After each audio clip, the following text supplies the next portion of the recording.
Well, thank you very much indeed. Bless your heart. Thank you very much. Thank you so much. Well, ladies and gentlemen, once again, it's time to beat time for the big time prizes, and it only remains for Mrs. Jogle of Southampton to do the word game. So here is our lovely and glamorous hostess, Yvonne, with Mrs. Jogle of Southampton. Oh, that's wonderful. We're going to have a lot of fun with beating time. Well, it really is wonderful to have you here. Thank you, Yvonne. Well, Mrs. Jogle of Southampton, if you just come over here. You have only to do the word game now. Would you open the curtains, please? And you have to make a well-known phrase or saying, and you have 50 seconds to beat the clock starting from now. A well-known phrase or saying. That's it. You getting it? Yes? You're getting nearer? Yes? Well done! Thank you very much indeed, ladies and gentlemen. Jolly nice to be with you once again. Of course, when you're doing a show like this for one night only, you really don't get the polish that you get with a show that's on, say, 5 nights a week, regularly.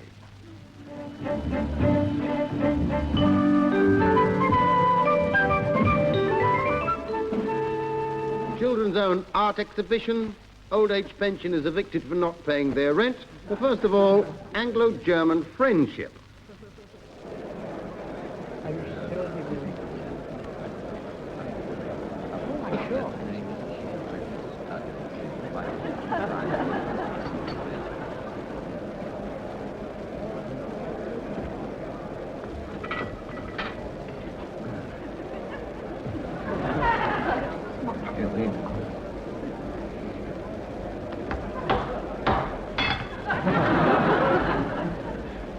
My lords, ladies and gentlemen, pray silence for your chairman, Brigadier J.P. Windpipe, RNVR.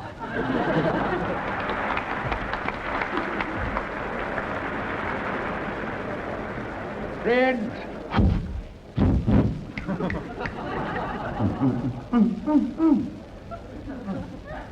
friends, I won't call you ladies and gentlemen because I know you so well. Very good, sir, very good. But to be serious, the time has come for us to ask ourselves some heart-searching questions. Are we any worse off now than we were before the war? Yes, it's a difficult question, but the answer is, of course, no. Economically, we are better off. But are we any better off spiritually? I know you must answer yes. We are not. But do we blame our German cousins for this lack of spirit? Of course we do. So, let us go forward with our German friends. Let us be firm, but understanding. Let us be strong, but compassionate. But above all, let us be consanguine pharmaceutical.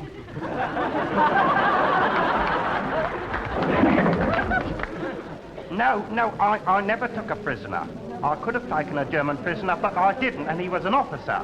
He was only a little chap, but I let him go.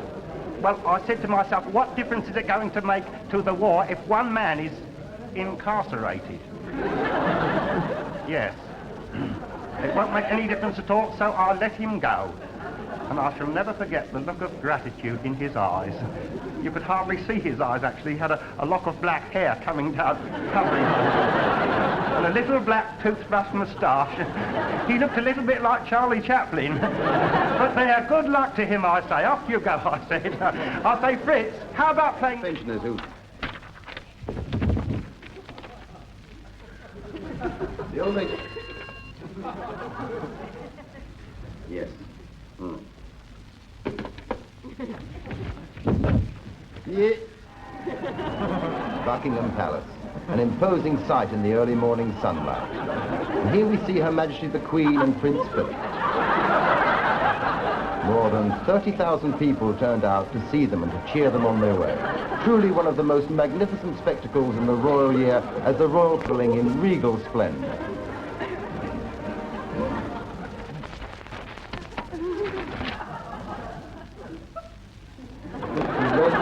The dilapidated terrace house is just 17 shillings and sixpence a week. But even that is too much for the 2 old age pensioners. But then it was home. And the Dimpton-on-Sea Urban Council is just another eviction order. Isn't it time local councils used a little understanding and spared us the spectacle of witnessing pitiful sights such as these? 2 inoffensive elderly people kicked out of their home, making their way who knows where by the only means of transport that they can afford. The Rembrandts and Van Goghs of tomorrow hold their art exhibition today. Believe it or not, was painted by a child of 8, Peter Durham from Dimpton. It's quite remarkable, isn't it, for one so young? Well, one dedicated little painter is still painting away here. Now, let's see what you've been up to.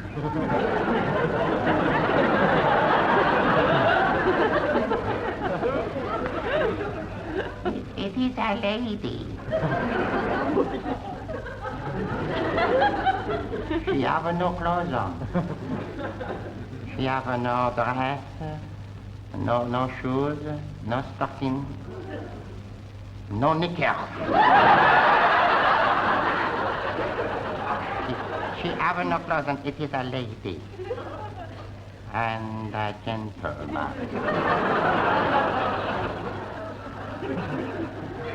He is naked. They are both naked. He is very fond of the lady. So he is. And, what's your name? Rodin, madame. Gaston Rodin. 24 hours, Monday night.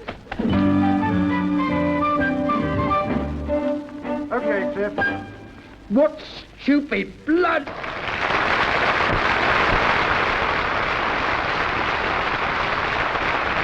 Ladies and gentlemen, during the past few years, Great Britain has produced very fine young film directors. Men like Christopher Borman and John Miles have already made their mark. But with me in the studio now is perhaps the most brilliant of our up-and-coming young directors, Mr. Freddie Scuttle. Good evening, sir. Good evening, Mr. Scuttle. Good evening, viewers and cinema goers. Mr. Scuttle, you are described as the most brilliant of our young directors. Yeah, I'm 23, sir. You look considerably older. I worry a lot. Well, Mr. Scuttle, you've been quoted as saying that the current crop of British films falls roughly into 2 different categories. 2 categories, yeah. Yes, on the one hand there are the way out films, Yes. and on the other the with it films. Yeah, 2 categories, sir, yes. Well, what's the difference? That's what I say, sir. Who cares? No, Mr. Scuttle, let me put it another way. Put it whichever way you like, sir. It's entirely up to you, sir. Well, take your latest film, Mr. Scuttle. Would you say that was a way out film or a with it film? A way out film, sir. And that is not just my opinion, sir. That is the opinion of the cricket, sir. They come to the press show the second it was on the screen, sir. Way out, they said. Where's the way out? They knew, you see, sir. Well, take the current crop of spy films, like the James Bond series. James Bond, yes. Well, now, would you say James Bond was way out? Oh, no, sir, no. And some of them well-rounded actresses he works with, sir, that might be described as being way out, sir. You see my point, sir? Yes. So you'd say James Bond was with it? I should think he's never without it, sir.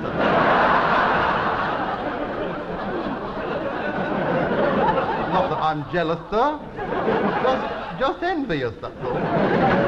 Well, Mr. Scuttle, tell us a little bit about your latest film. It's what we in the trade, sir, call a novel vague film, you see.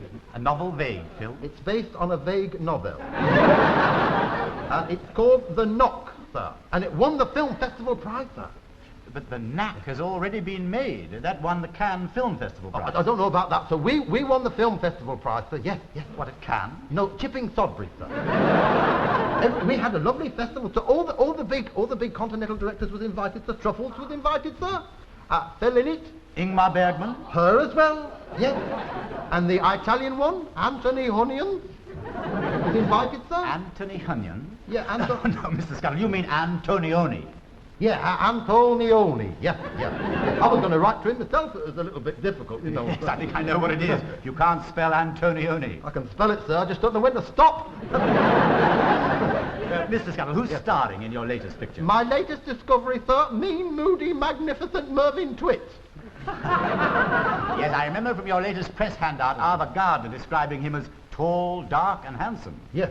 Well, either that, sir, or tall and in the dark handsome. I'm not too sure, sir. Viewers will be able to judge for themselves because we're now going to show you a short excerpt from Mr. Scuttle's latest film, The Knock.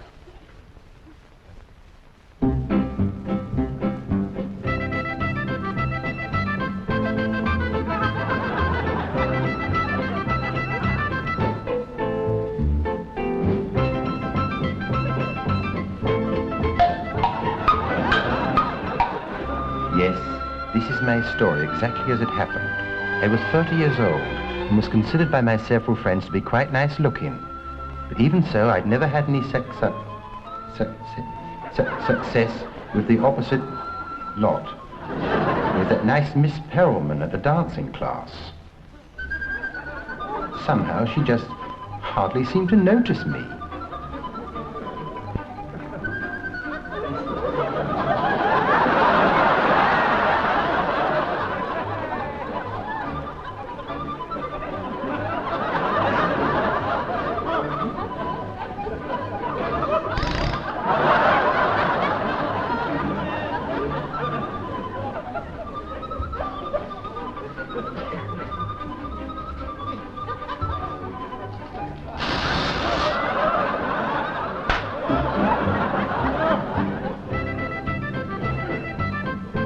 And then on my milk round, there was that nice blonde lady at number 27A. One all chaps used to talk about.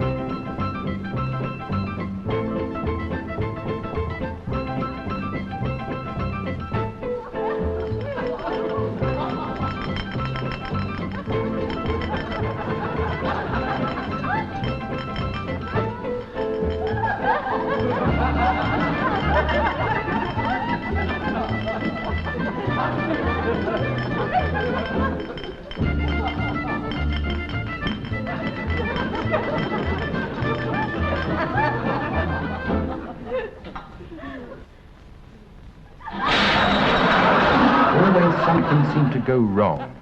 Then one day, into my life came Barbara. She was the most beautiful creature I'd ever seen. She had the face and figure of a lovely young girl with the deep, understanding eyes of a deeply sensuous, full-blown woman.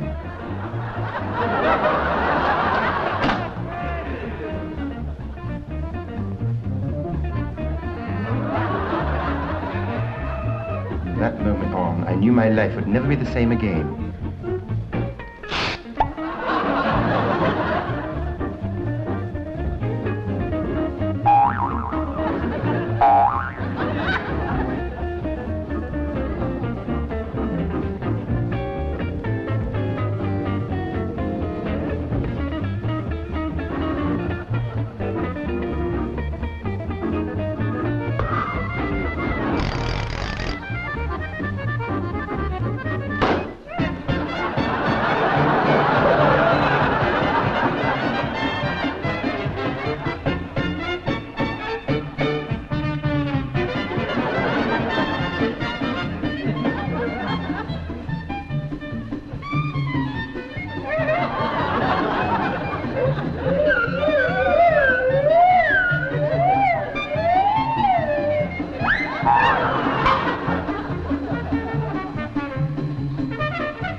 I knew I would never be happy until I had made Barbara my wife.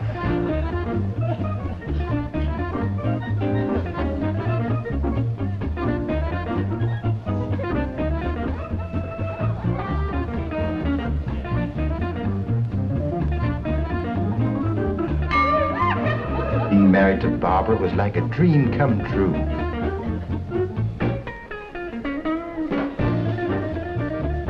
I never knew such happiness existed before.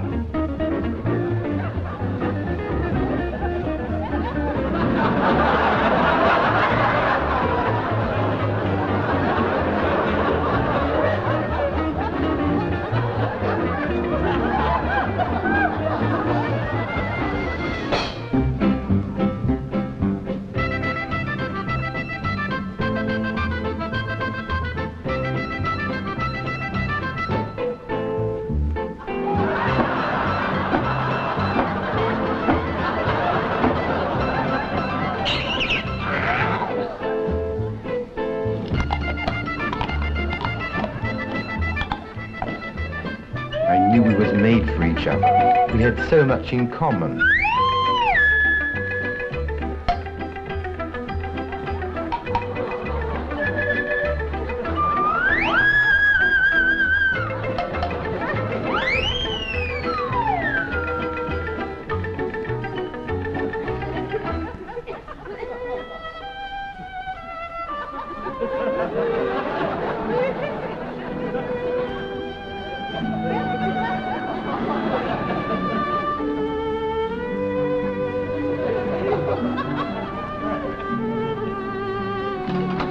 Then, 2 years after our wedding, something happened to change all that.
Exactly as it happened.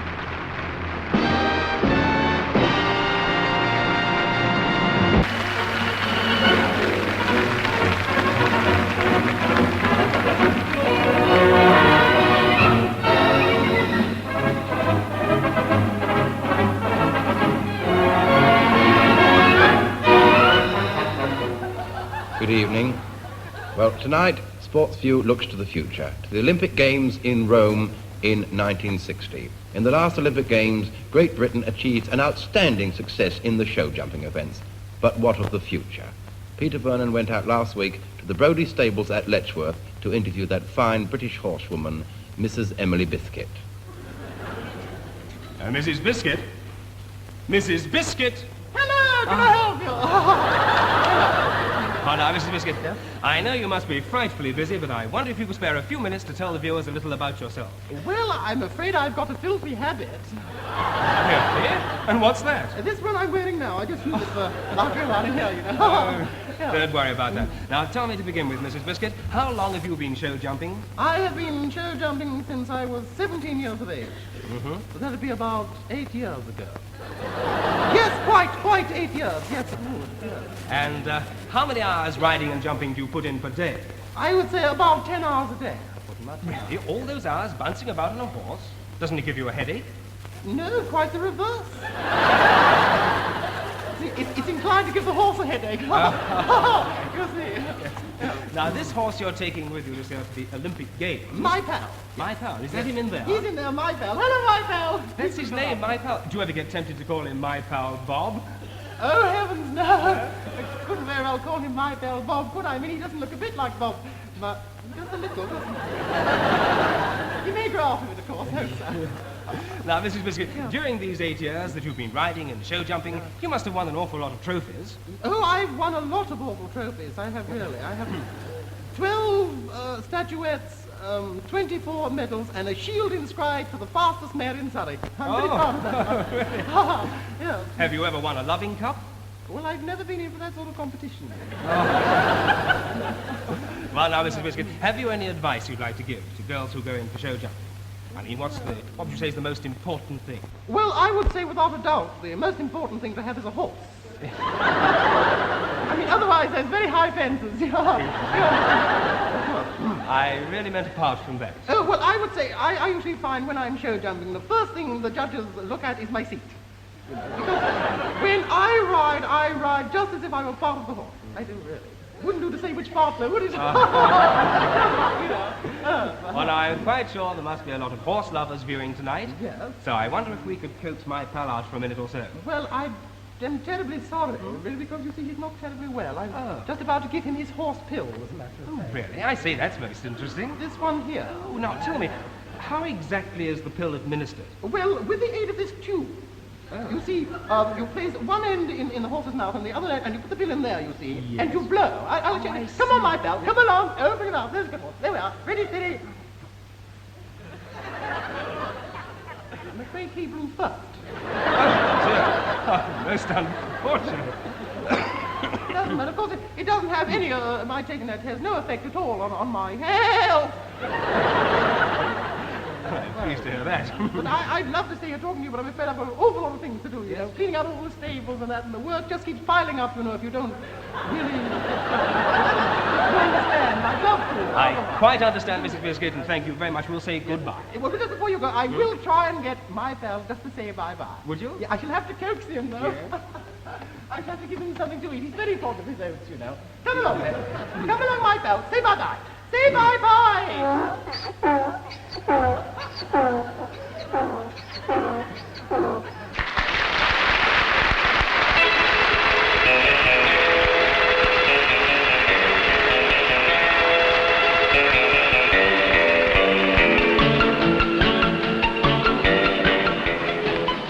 Hello there. Welcome to another edition of Soapbox Jury. And let's see who we have on tonight's panel, shall we? Fred Curry, disc jockey. Hello there. Lisa Gasson, film star. Evening. Lady Edgware. Lady. And finally, Ted Crumble, film actor. Hello. Well, now let's see what they think of this one.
Lady Edgeworth?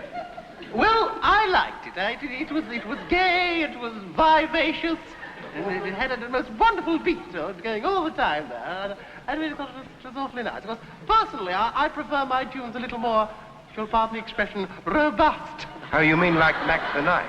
Yes, like the sort of tunes he sings, yes. And of course, the teenagers seem to like it out there, and they're the ones that will buy it, of course. You see, mind you, of course, I left my teens way back in 1957, but so I can't say for sure, but I do think it'll go up. I think it's awfully gay. I do really think, yes. Ted Crumble. Well, I found it most exciting. I think it had a wonderful beat and a wonderful backing, and I think it'll go up. It's so exciting. Fred Curry. I liked it. I really did. Although I felt that the introductory passage, that little run up on the piano, or as we in the business call it, an archipelago, was reminiscent of a track from the LP Elsie and Doris Waters in Las Vegas. I rather felt that. And I do feel this group owes an awful lot to Wingy Manone, Muggsy Spanier, Jelly Roll Morton, Victor Sylvester, to say nothing of Edmund O'Ross, the Irish band leader. But I would hazard a guess and say this disc will not go into the top 20 until the second week in April, when it will go in at number 16. And the week afterwards, of course, it will go to number 12, and the week after that, of course, it will leave the top 20. Of course, it's only a guess, you know, I could be wrong.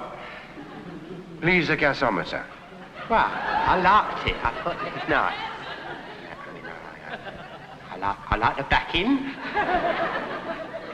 And the fronting. Like the two sidings. And, I like that banjo that done all the twiddly bits. Or was it a trombone? Well, I like the rhythm and that. I liked it. But do you think it'll go up?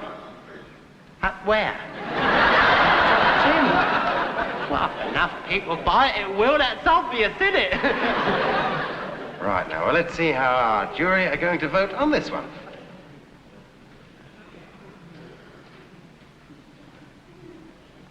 Well, they don't seem to be able to make up their minds, so we ask our audience judges what they think.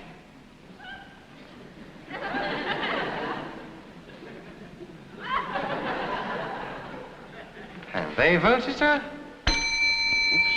That was a noisy one, wasn't it? Excuse me. Hello? Yes? Oh. I would seem that several viewers have phoned up and said that Miss Gasometer looks like she hasn't got a dress on the screen. Would you mind standing up, Lisa?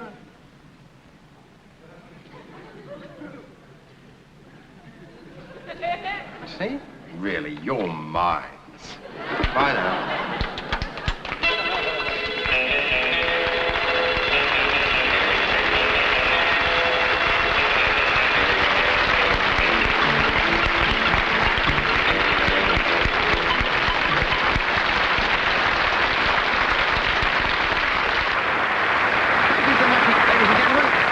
With you once all again. You know, since our last show, there has opened in London a brand new club, and this club is designed to cater to playboys and would-be playboys. So we thought the right person to go along and investigate was our old friend Jeremy Hawke.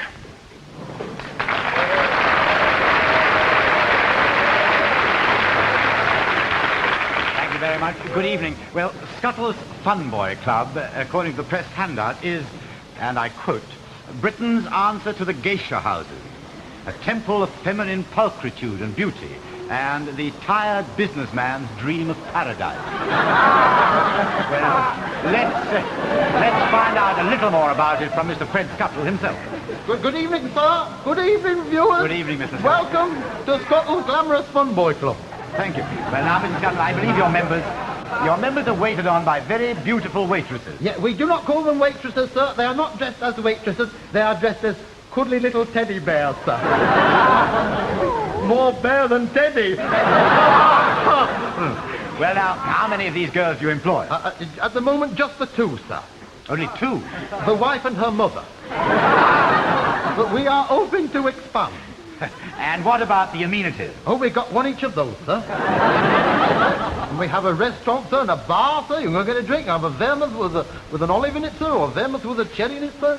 If you like, you can have a pint of mild and bitter with a pickled onion in it, sir. And I suppose if a man feels like it, he could linger in the bar with something long and cold and full of vodka.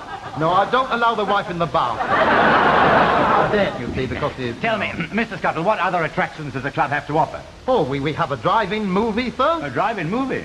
What we call wall-to-wall carpeting. And then we have Scuttle's Funboy packaged holidays, sir. Holidays at popular prices. Ah, well, now, could you give us an example of one of these popular priced holidays? Certainly, sir. 4 fun-filled days in sunny Clacton, 98 guineas. 98 guineas? Yes, sir. Well, that's not a popular price. I like it, sir. Have you anything a little cheaper? Oh, you're from the BBC, aren't you? Yes. With the hired suit. I should have known, sir. I didn't realise, you see, sir.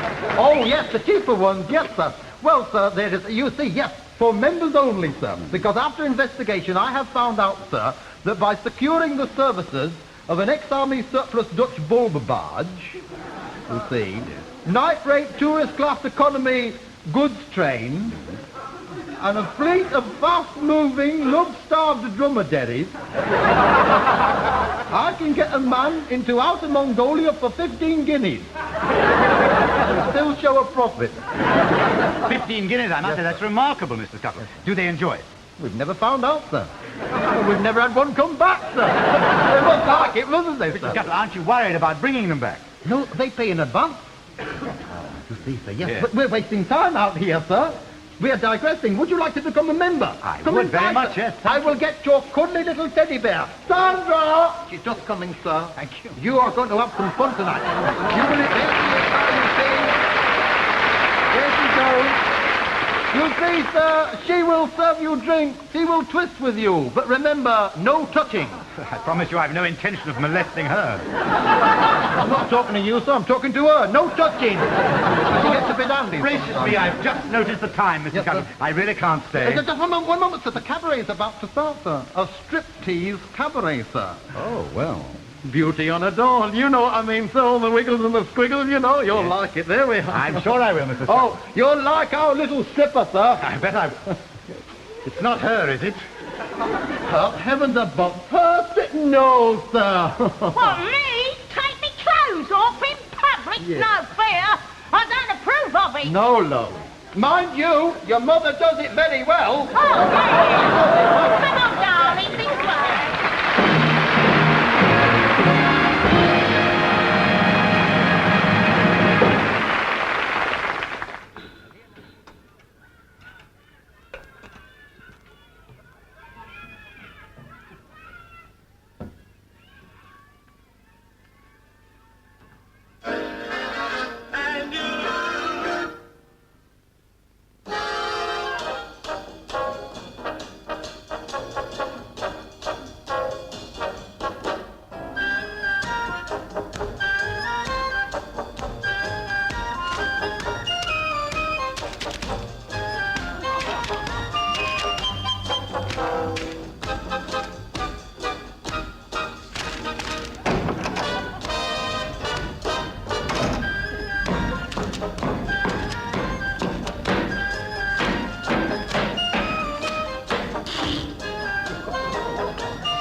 You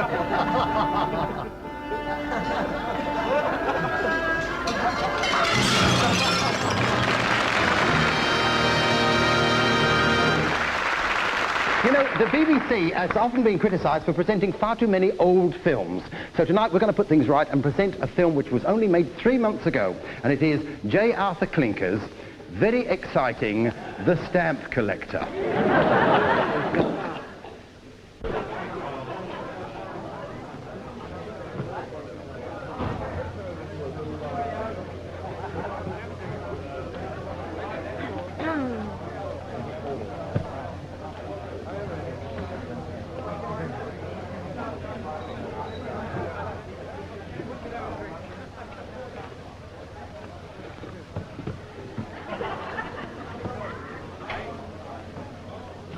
Is anyone sitting there?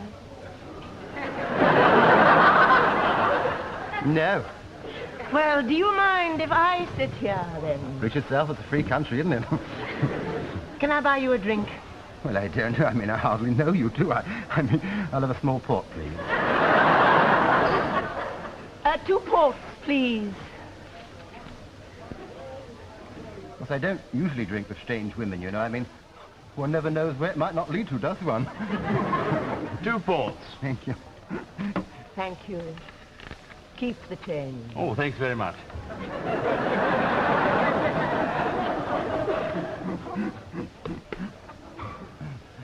Oh, just look at that picture over there.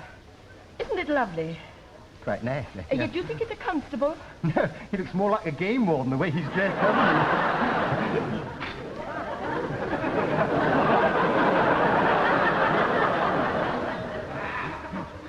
Mind you, I don't think it's quite as nice as that picture over there. I think that one's got a lot more to commend it. Yes. That one is lovely, but it's not as lovely as that one over there. Just look at the brushwork. I suppose. Mind you, I think the brushwork on that one over there is just as nice. Yes, it is. But it's that one there. It's the detail that's so superb. Yes. Mind you, I think the detail on that one over there is even superber. Yes, I think you're right. Well, cheers. Cheers, then. Cheers.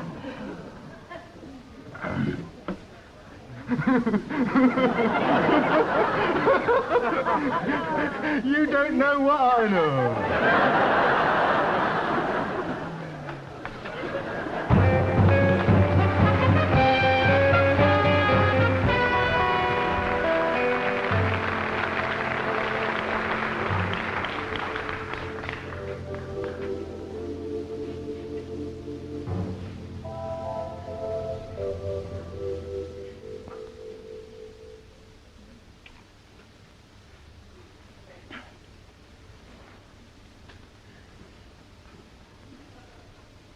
Where am I? This is not my room. Where's Teddy? This is not my bed.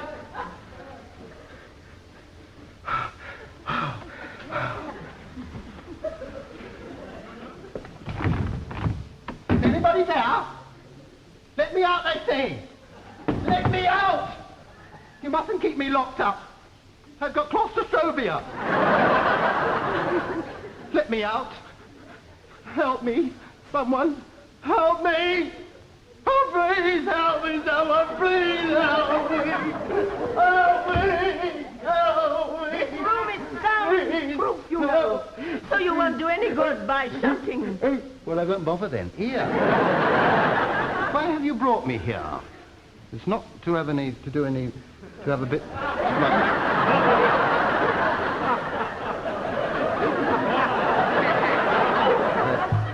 Nothing like that, is it? Yeah, I don't believe in that sort of thing. Well, not before marriage, anyway. And I'm none too sure about afterwards, either. Why have you brought me here? Well, I collect beautiful things.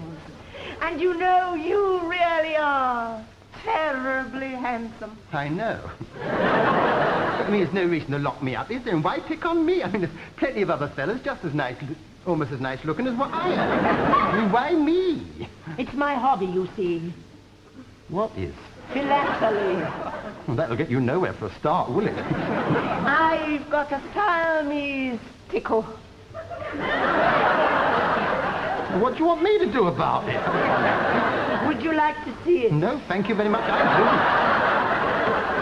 There you are now. Isn't that beautiful? do. If you don't mind, I should rather not look. Oh, like stamp collecting. No, that's all right. That's quite a nice hobby, that. Yes, but it's not enough.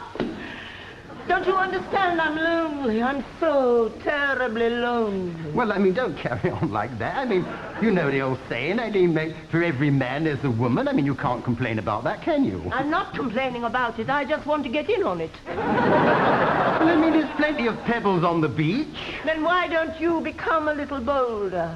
Look, I tell you what. Look, let's be chums. Look, I tell you what, if we're just chums and you let me go, I'll go out with you every Tuesday and Thursday. I promise, honestly. We'll go out together every Tuesday and Thursday. Not enough. You mean you want to marry me? Yes. That's silly. That'd spoil everything. I mean, we'd have nowhere to go Tuesdays and Thursdays, wouldn't we? Look, are you going to let me go or not? You can't escape from here without the key, and I've got it. If you don't give me that key, I shall come and take it off you by brute force. Will you? Yes, I will. No, I won't. Ah, but you've forgotten the telephone, haven't you? Ah, yes. Police, 9. 9. 9. We'll soon see about that. Hello, get me the police, please. Hello, is that the police? I'm being held prisoner in a... Where is this place? It's Sloane 2092. Yes, officer. There's a wicked evil woman here. She's holding me hostage.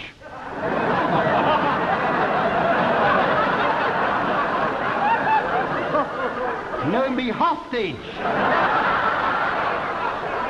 I said she's holding me hostage. Oh, you think that's clever, don't you? But there's more than one way of getting out of here. You've forgotten the window, haven't you, eh? Yes, you... Yes, it's a long way down, isn't it? You don't mind, I'd rather not look.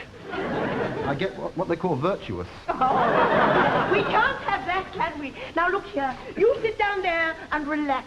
You might even get to like it here in time. We might even become more than just friends. Look, if you don't let me go, I'll destroy myself. I should jump out the window. I promise I will. I'll do it. I'm going to jump. Farewell, world. Farewell, mother that bored me. I'm going to jump. Oh! Oh, dear. That poor boy. He jumped out of the window. Jumped out, and at a time like this, with the kitchen on fire, smoke pouring through the sitting room. Any minute now, the whole apartment is going to be burnt to a cinder. What shall I do? What shall I do? Save the furniture. Come along, come out of that wardrobe.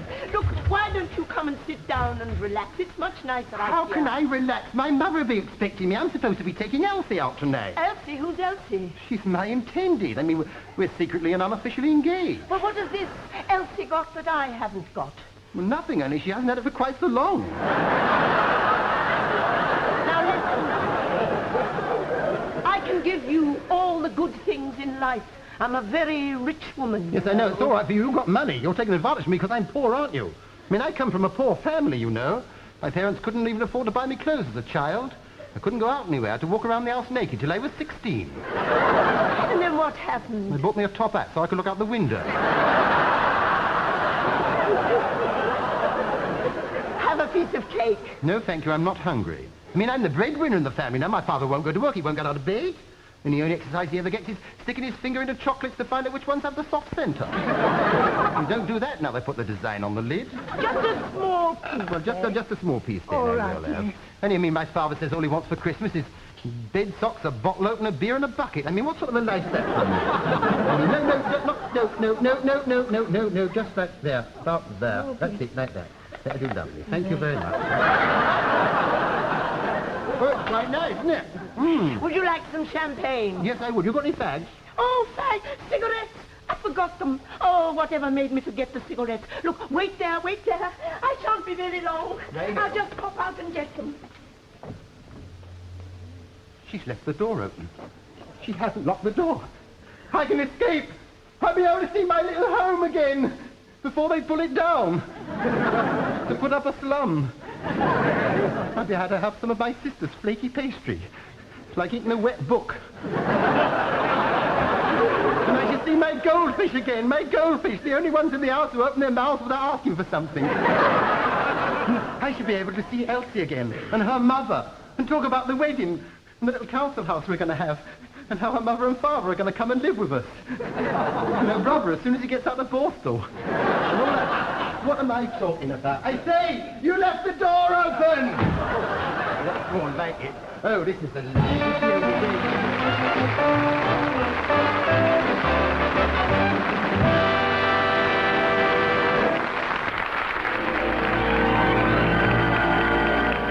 Hollywood and the stars.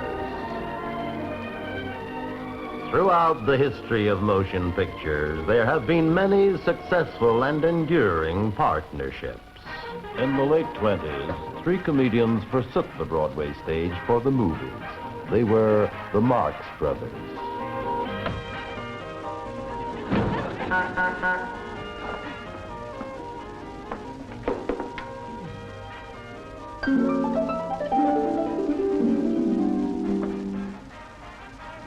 Hey, where you been? You found a baby? You found a woman? Ah, what's her name? Jewelry? What's the name of jewelry? That's it. Julie! You have found a Julie, the one with the microfilm. Ah, where is the microfilm? What's that, the Scout's honor? You're not a Boy Scout. No Scout, huh? But honor. Honor. The microfilm is honor. Oh, come on, we gotta go get her then.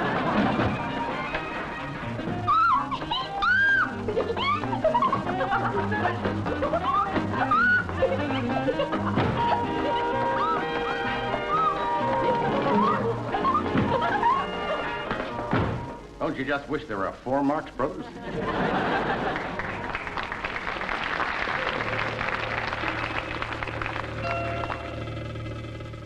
Certainly, no husband and wife team ever received more adulation than Richard Burton and Elizabeth Taylor, seen here in Who's Afraid of Lavinia Wolf?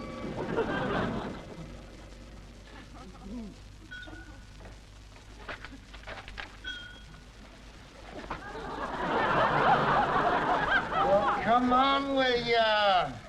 All right, honey, keep your shirt on.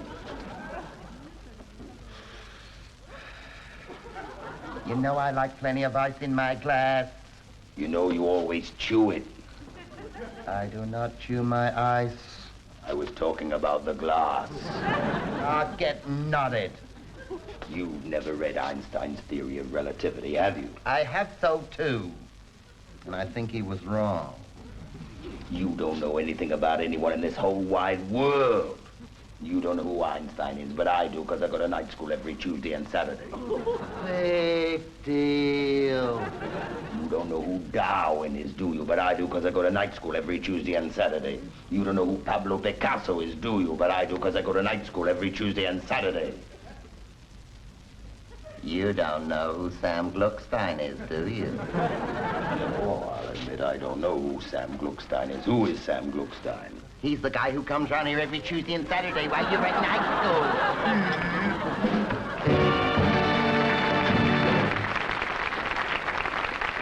Probably the most successful partnership ever was that of Stan Laurel and Oliver Hardy.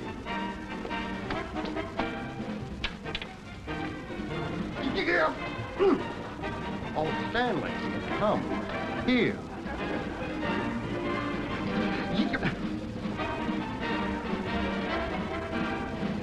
Come on.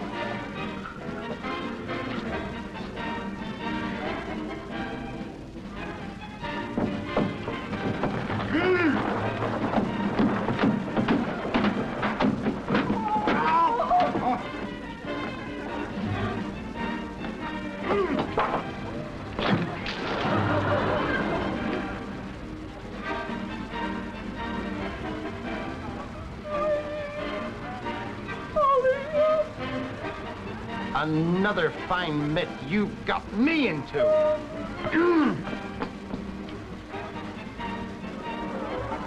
The early 40s gave us Sidney Greenstreet and Peter Lorre. See you, sir. Cindy mean.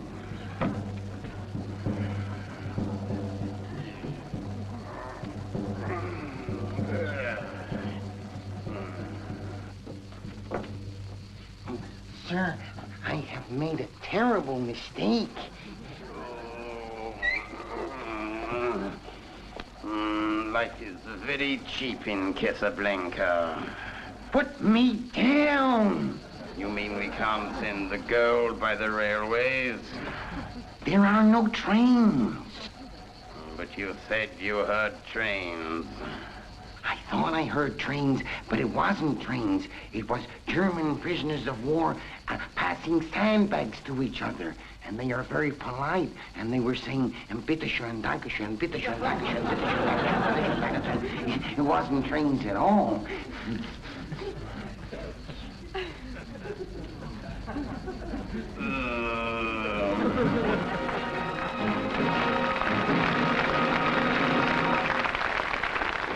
The musicals had their king and queen, Nelson Eddy and Janet MacDonald.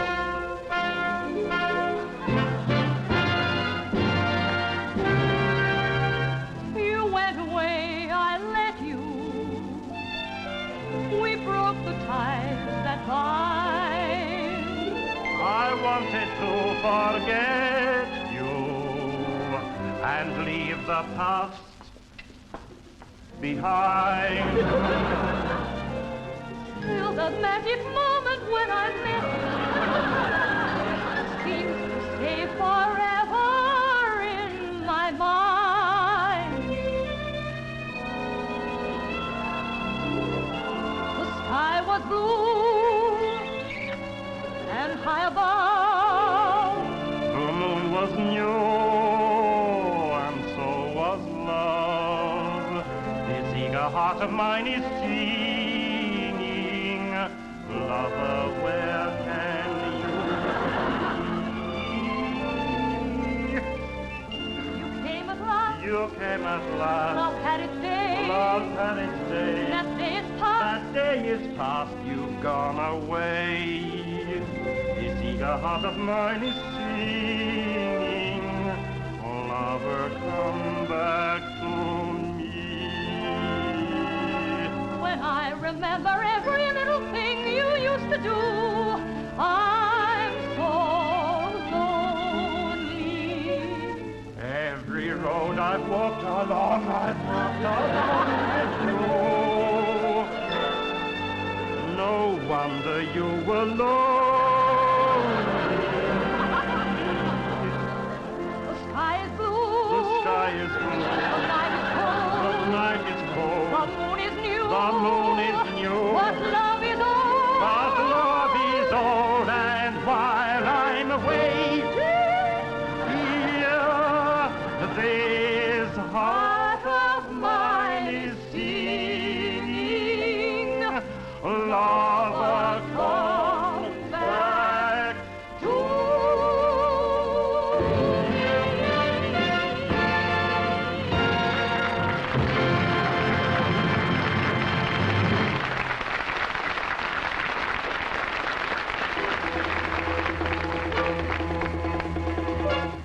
(1954) on the waterfront, with the superb performance of Rod Steiger, matched only by the brilliance of Marlon Brando. Look, you're my brother. I don't want to see you get hurt. Look, all I'm asking is for you to go along with these guys. Look, you're a smart, intelligent boy. I know, but they're more personal. What's going on? They can't get the way they got to what other guys. Is that only way to talk to your brother? No, maybe, left on the one that got straight next to the end. I got to go. You know, Terry, sometimes I just don't understand you. Now, Mac. East 44th on 33rd Street. What do you say, Mac? East 44th on 33rd Street. How's that again, Mac? Look, you don't let the divers get grown sporting days to tin of water cannon, eh? Oh, why didn't you say so in the first place?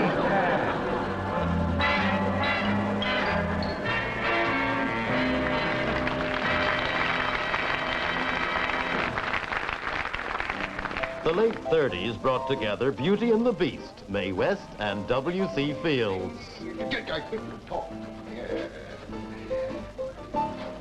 Oh, bartender, give me a shot of rye and a glass of water.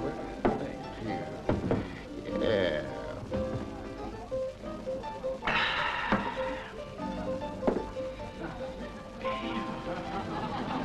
How's the wife? Yeah, better than nothing, I guess.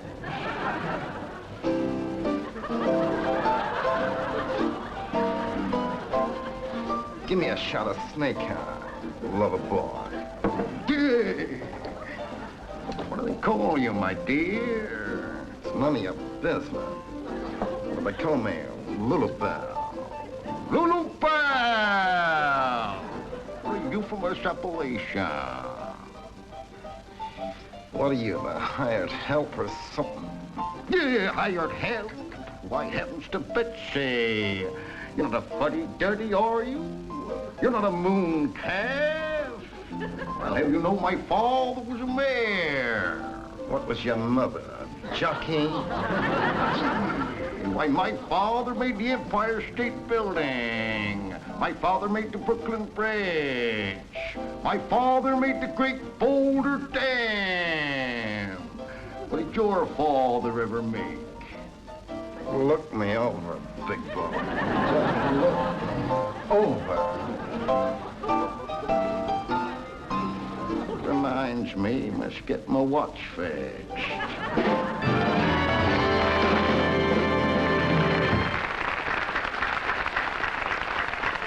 And so ends the partnerships of Hollywood and the stars.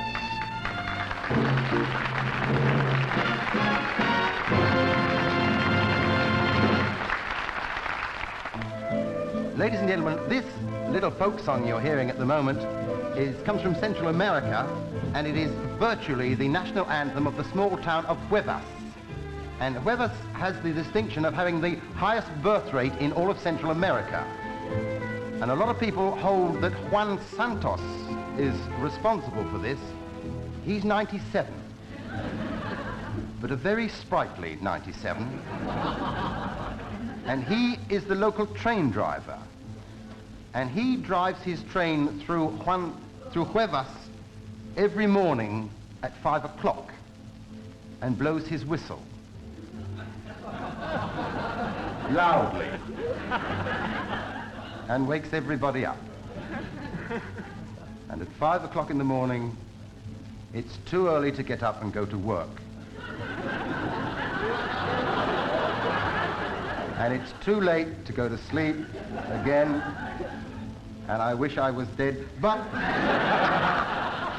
the Huarachi Indians actually live up in the hills near Huevas, and they come down once a year, and they have a big luau or a feasting, you know, and they get tanked up on this tequila and cenopod essence, and it really gets you going, that stuff. And they go potty, you know, they go running around. I really didn't mean that.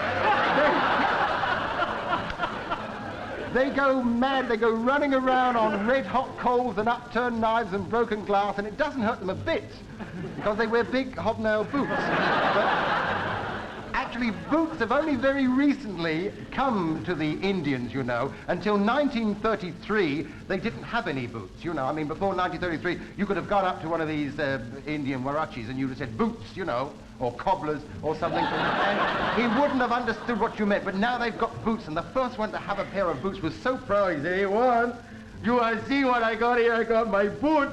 Hey, muy bien, muy guapa, sí. Pardon, you want to go to the Grand Beer? He's first on the right, he's second on the left, and straight ahead. You have to excuse me now. I'm going to tie up my boots lace.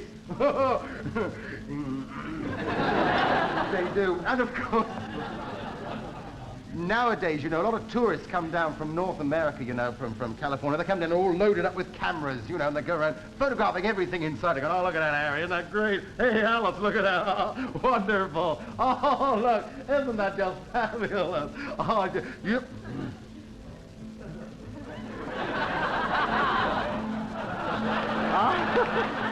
I wrote some words to this song. I think it's rather lovely.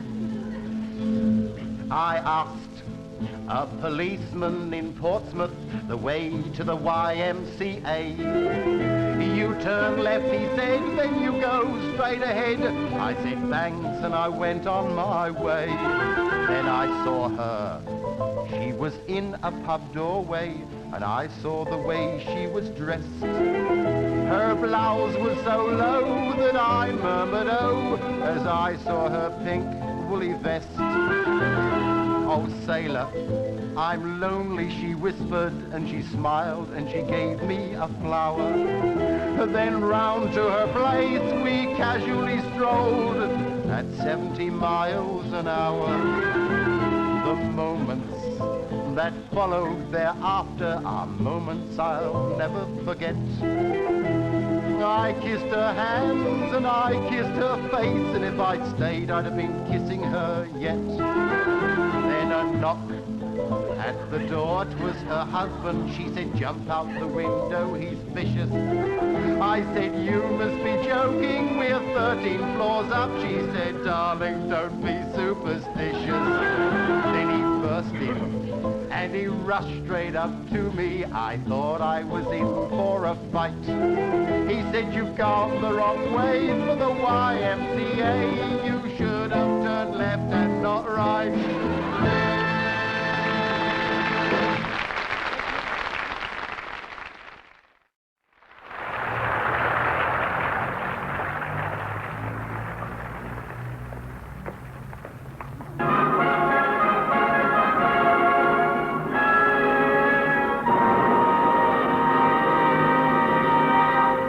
There will now be a short interval. The sales staff will visit all parts.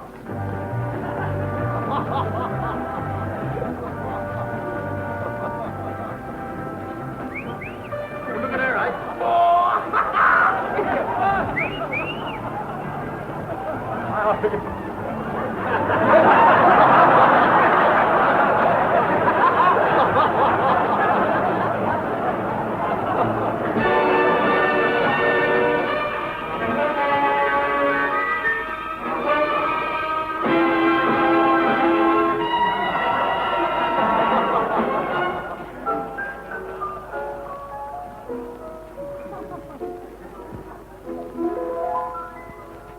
Is that you, Tony?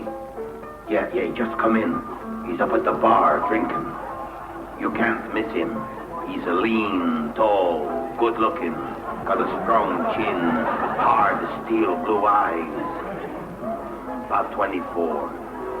Must be careful. He's tough. He's ruthless. He's a cunning. But above all, he's consanguineous. Hey, wait a minute. Tell him to just come in. Better be careful. Used to be a big thing between them a while back. Hiya, Stella. Long time no see. Too long. Hasn't it been too long for you, Harry? Haven't you missed me? Missed all the fun we had together? They were good times, weren't they? Weren't they, Harry? Sure were. They sure were. You know what I remember about you, Harry? It's the way you smile. You know, every time you smile, your nose sort of crinkles up. It's always fascinated me, the way it sort of crinkles up. You're still drinking, Harry. Why do you do it, Harry? It was your drinking which split us up the last time. But if you give it up, right here and now, you can have me back, Harry. Well, which is it to be?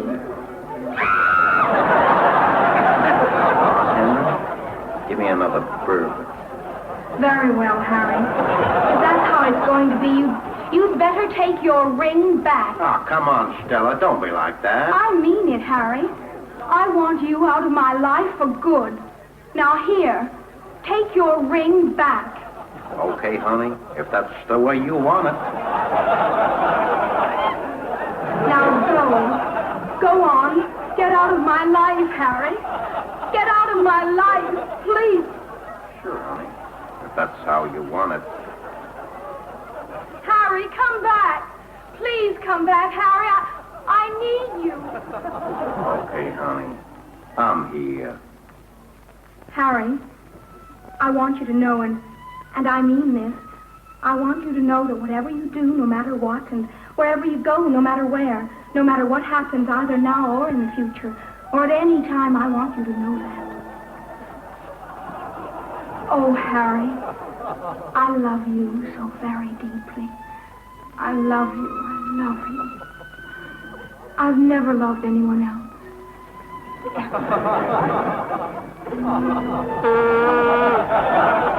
know what day it is today?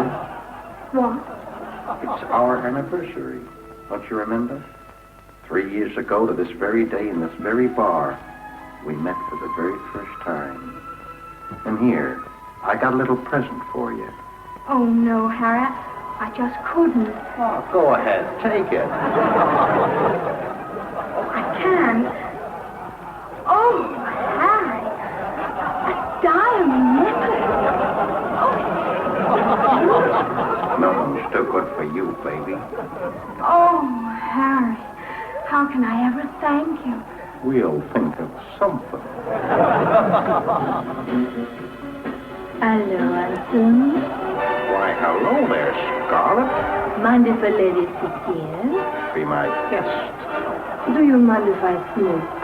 Go right ahead.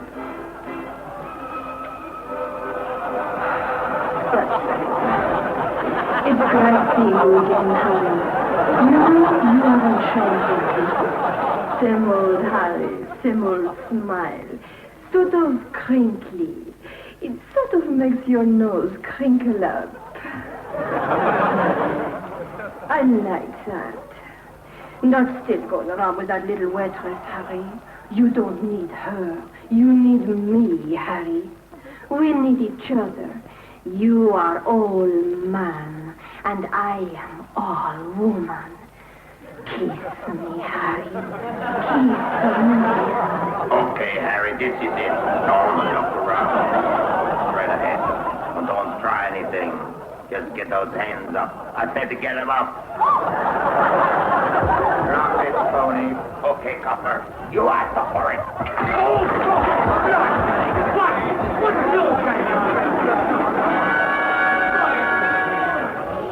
I'm taking you in, Harry.